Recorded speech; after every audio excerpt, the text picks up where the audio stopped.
Welcome to the Rise Above Project. I'm your host, Joe Perroni. I am a licensed marriage and family therapist, champion bodybuilder, and I've been a personal trainer for about 30 years. This podcast is about helping people with their emotional, spiritual, and physical fitness. I value strength, toughness, and truth. I despise complacency, the victim mentality, and following the herd. If you find my work to be valuable, please subscribe to my channel and tell a friend.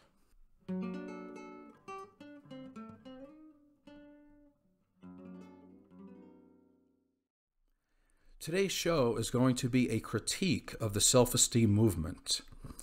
I was going to write a show about how to develop authentic self-esteem, but I felt a critique of the self-esteem movement needed to be completed first. I decided this because there has been a full-on assault against the self-esteem movement that has been extremely effective. Although liberals and conservatives don't seem to agree much on anything these days, they do seem to have some agreement against the self-esteem movement. They have been so effective at undermining, ridiculing, and making a caricature of the self-esteem movement that I am moved to offer a fair critique because many people may unfairly pass it by without a thought. Cultural conservatives have always offered opposition against self-esteem programs. They feel that more time should be spent on reading, writing, and arithmetic, and less on children feeling good about themselves. Feeling well is not as important as performing well. They say there is plenty of evidence that reveals children from the United States have higher self-esteem than children from Asian countries, but it hasn't changed the fact that academically, U.S. children continue to perform poorly in comparison. But let me offer a spoiler alert here. Upon further review, the studies were flawed because they failed to recognize cultural differences. In the Asian culture, it is impolite to tell people how competent you are, even if you can prove it. At this point, there is little to no empirical evidence that suggests high self-esteem causes improved performance. However, there is some evidence that suggests there is a correlation between self-esteem and improved performance. The caveat, which conservatives correctly identify, is that there could be a chance that the relationship between self-esteem and any endeavor is circular or bidirectional, meaning that when an individual improves their competence and skill level, there will be an appreciable gain in self-esteem. Self-esteem, or the person's view of themselves, corresponds with the individual's assessment of their success in a given domain. This at times is antagonistic with the view that one must develop a healthy self-esteem before having the courage to try new skills or to be proficient in handling life's challenges. The fundamental question that needs to be answered is, do people achieve goals because they have high self-esteem? Or do they have high self-esteem because they have reached their goals? And actually, it depends on the goals.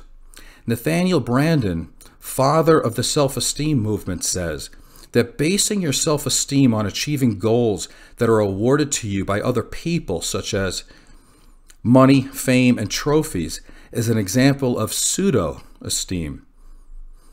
If an individual is honored with external rewards and hasn't done the inner work needed to have self-esteem without the rewards, the results may be disastrous.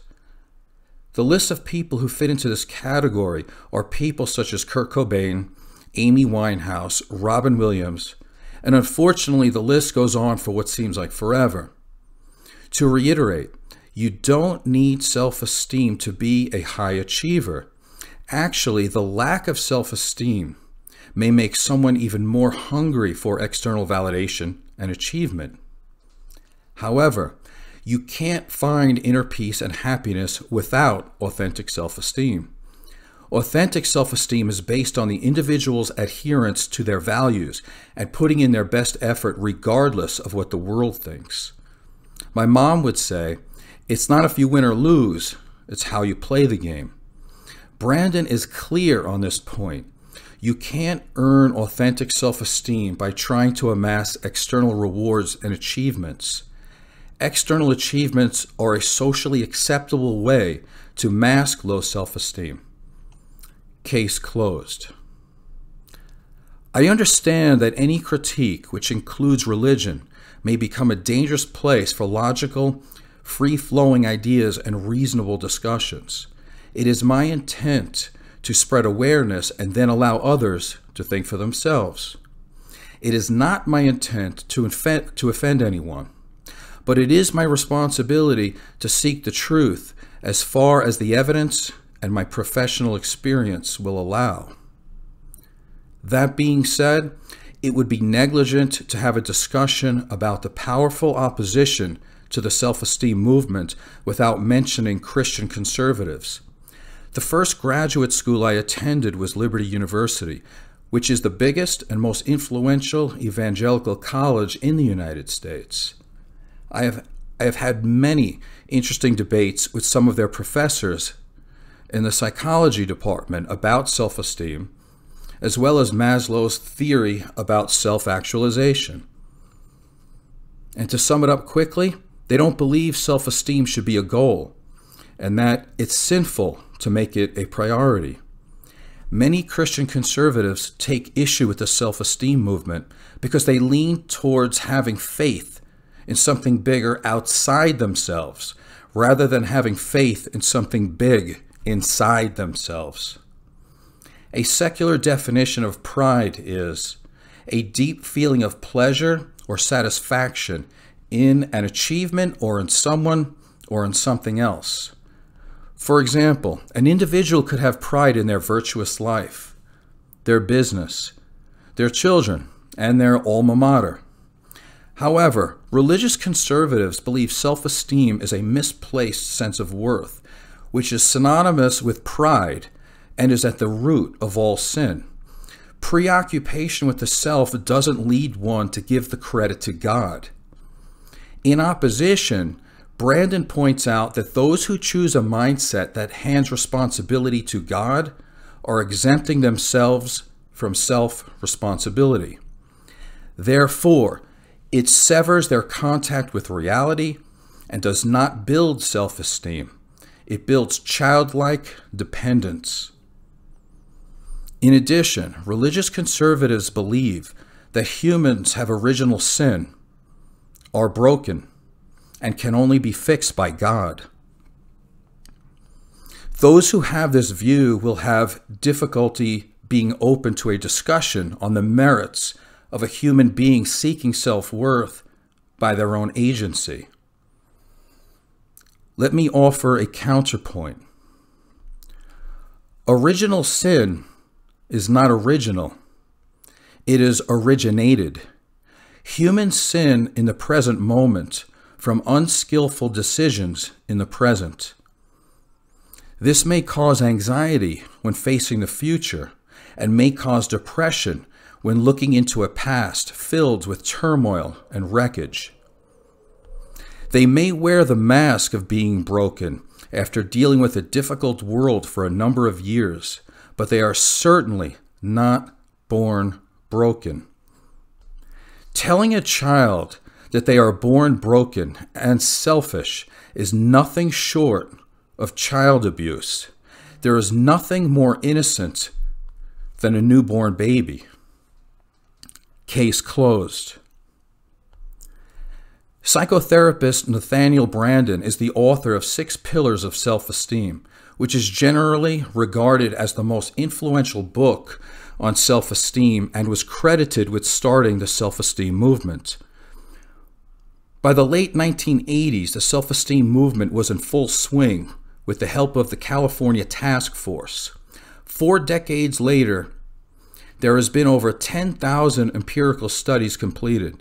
To date, there is no definitive proof that self-esteem is important for an individual or for the good of society. Research suggests that self-esteem does little to foster academic achievement and prevent undesirable behaviors. In addition, self-esteem programs may have unwittingly increased narcissism, entitlement, and antisocial behaviors such as bullying. There is some evidence that points to those with low self-esteem being a threat to themselves, but those with high self-esteem being a threat to society. Now, you don't have to have a doctorate in psychology to notice that the world is becoming more narcissistic and antisocial. The question is whether parents, teachers, and self-help gurus have increased narcissism, entitlement, and antisocial behaviors by trying to teach these self-esteem programs. The answer is yes, but it depends on how you define self-esteem programs. We now, more than ever, live in a victim mentality, crybaby, learned helplessness culture. However, the information they have been dispensing has been misinterpreted and misrepresented to such an extraordinary degree that calling these self-esteem programs is absolutely absurd. In addition, there are many other factors at play here, such as social media. Many people have concluded that the self-esteem movement, as it has been implemented, is a fraud. Even if it was beneficial, it should not be part of a public school curriculum. As usual, things are not so easy. So let's take a look at the evidence. The first problem with the studies on self-esteem is that Western academia is continuing their attempt to turn psychology into a hard science. Psychology is not a hard science. There are no x-rays or blood tests to prove anything. Self-esteem, much like love and grief, can't be measured. It is determined by unreliable self-reports, and very few groups agree on its definition. It sometimes appears that every group makes up their own definition to push their own cause. Unfortunately, there have been many devastating effects. NATHANIEL Branden, the father of the self-esteem movement, went to great lengths to communicate exactly what he meant by self-esteem and how to develop it. Self-esteem includes being fully authentic, moving toward consciousness, being self-responsible, having no neurotic symptoms or defense mechanisms to mask low self-esteem, and judging oneself to be competent with the challenges of life. It is grounded in a harsh reality. Sometimes diplomacy needs to be divorced from reality to get the point across. Self-esteem is not the superficial euphoria that is temporarily induced by a drug, a compliment, unearned praise, achievements, and dominating others, such as bullying or exploitation.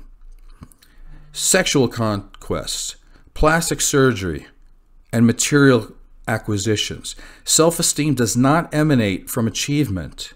It builds from the practice of internalized values and virtues, which makes it possible for one to achieve. Branden insists that self-esteem doesn't consist of grandiosity, fantasies of superiority, and narcissism. He has never once, ever endorsed sports without keeping score, participation trophies, words without action, wealth without work, unearned praise, positive affirmations, lowering standards, and emphasizing feeling good rather than doing good. To be blunt about this, the original concept of self-esteem as presented by NATHANIEL Branden has been diluted, contaminated, and bastardized to such a degree that the self-esteem programs in schools are a farce. The empirical studies on self-esteem lack validity, and Branden would be rolling over in his grave right now if he knew about all the atrocities that have been done to his life's work. Most of the empirical evidence on self-esteem lacks validity because the researchers have not utilized the concept of self-esteem the way it was originally defined and intended. This is an egregious error, and there is no logical reason for it. Branden has written and lectured tirelessly on this subject for many years, and has even fought back on the self-esteem movement, which has made a mockery of his ideas. A brief glance at his writings will unearth subjects such as what self-esteem is and is not. Does self-esteem mean feeling good about yourself? And rebuttals against misconceptions about self-esteem. And there's many more. The only way a researcher or someone in academia can mischaracterize his theories is by willful ignorance and/or by having their own agenda. These empirical studies suggest that self-esteem is correlated with narcissism, antisocial behaviors, anxiety, depression, and substance abuse. This doesn't make sense, and it is intellectually dishonest. By definition, one cannot have self-esteem while simultaneously masking their own pain or causing pain in others for their own benefit.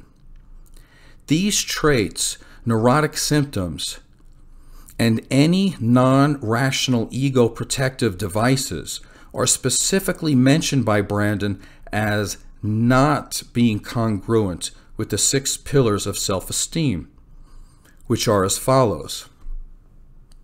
The practice of living consciously, the practice of self-acceptance, the practice of self-responsibility, the practice of self-assertiveness, the practice of living purposefully, and the practice of living with integrity. As you may have noticed, these are practices that the individual must live up to every day as they integrate with society and come to terms with themselves. You can't teach these. They must be practiced and lived by the individual. Self-esteem, like happiness, is not a one-time goal to be attained. It ensues and is a byproduct of living a conscious life and being guided by virtues, values, and even vows if you're married. It needs to be practiced on a daily basis. Here's an example of how to take action and utilize all 6 principles in a short time. Be honest with yourself and make a specific goal to improve your health. And do this for yourself, not for anybody else. Accept that there are things that you would like to change, but understand that you are a worthy person who deserves happiness. Research trainers. Pick a trainer. Make an appointment. Show up for the appointment. Be on time. Do the work. Accept that it won't be easy. Do it anyway. Don't quit. Repeat. Some studies have suggested that increasing self-esteem causes people to become selfish, have a difficult relationship with the truth, and to become disconnected from others. Again, this is false. They are measuring narcissism, not self-esteem.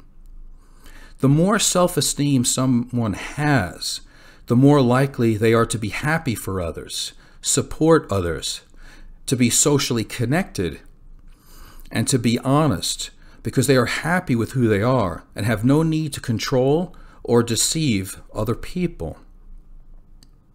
If you want to test part of that theory, all you have to do is find one of your acquaintances who hates their life.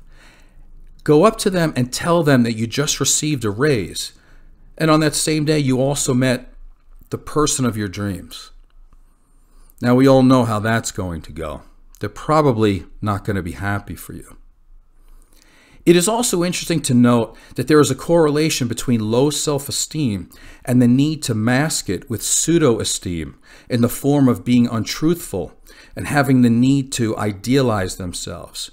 This is seen in those who brag, overcompensate, and have difficulty complimenting others. Here is a study on millennial men that I find interesting and very humorous. The study concluded that the average penis size for millennial men has increased by more than 1 inch in the last year. It takes thousands of years for the human body to evolve and make an anatomical change. So that's impossible. But Now here's the funny part. The subjects they didn't have medical professionals with them, so they were allowed to self-report. So here's the real conclusion and what was really measured, no pun intended. Millennial men by percentage have a lower self-esteem and a higher pseudo-self-esteem than other groups of men, historically and presently. The correlation between low self-esteem and lying about their penis size. Okay, I'm sure that doesn't surprise anybody that there's a correlation between low self-esteem and a guy lying about their junk. But, okay, so this is what they spend a lot of money on in these studies. So one can conclude that the bigger they reported being was in direct contrast to how little self-esteem they had. Branden would say, the lower an individual's self-esteem is, the more distanced they are from objective truth and reality. But let's just hope this doesn't apply to presidents. Let's be honest. Most people realize that if a person lacks self-esteem, they will have difficulty being grateful. They'll have difficulty being happy, and they will have difficulty creating meaning and purpose in their life. We all know that if someone deems themselves to be helpless, ineffectual, and impotent, there is very little chance that they will thrive and be a productive member of society. Actually, there's a pretty good chance they will be a clear and present danger to society. No amount of lobbying from religious conservatives or liberals in academia who live in their ivory towers will change that. These are the same people who in the 1950s told mothers who actually knew better that they shouldn't give affection to their children, that it's fine to let their babies cry themselves to sleep, and that children should be seen and not heard. Meet the new boss, same as the old boss. What we are experiencing here is institutionalized religious and governmental abuse. Don't ever let anyone tell you that self-esteem doesn't matter. The most important judgment you will ever make is the judgment you have of yourself. It can and will direct your life. In an upcoming episode, I will discuss how to develop authentic self-esteem and how to set up the correct environment for children's self-esteem to be nurtured. I am Joseph Perroni from the Rise Above Project. Please subscribe and tell a friend. Thank you.